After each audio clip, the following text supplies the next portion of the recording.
আসসালামু আলাইকুম। আজকে কথা বলবো স্টুডেন্ট হওয়ার পরও কিভাবে নিজের সময়, ইচ্ছা আর সামান্য প্রচেষ্টায় একটি ছোট্ট উদ্যোগ শুরু করা যায়। শুধু পড়াশোনা নয়, নিজেকে তৈরি করার যাত্রাটাও সমান জরুরি। দেখেন, আমরা অনেকেই ভাবি পড়ছি এখন কিছু করা লাগবে না, কিন্তু সত্যি কথা হলো ছাত্র জীবনই নিজেকে তৈরি করার সেরা সময়। এখন যে সময়টা আপনার হাতে আছে এই সময়ই ভবিষ্যতের ভিত্তি। আপনি যদি এখনই একটু একটু করে কাজ শিখেন, অভিজ্ঞতা নেন, আগামী দিনের আপনি আরো শক্তিশালী হবেন ইনশাআল্লাহ।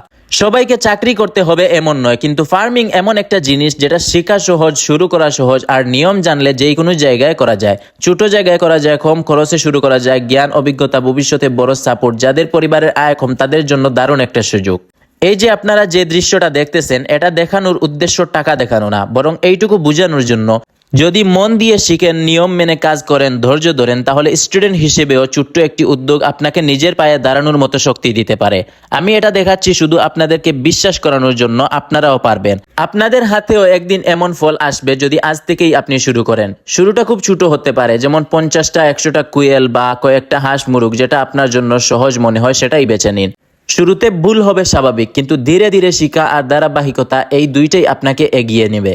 আপনারা এটা ভাববেন না যে আমার দ্বারা হবে কিনা, অবশ্যই আপনার দ্বারা হবে, কারণ আপনি স্টুডেন্ট মানেই আপনি শিখার জায়গায় আছেন।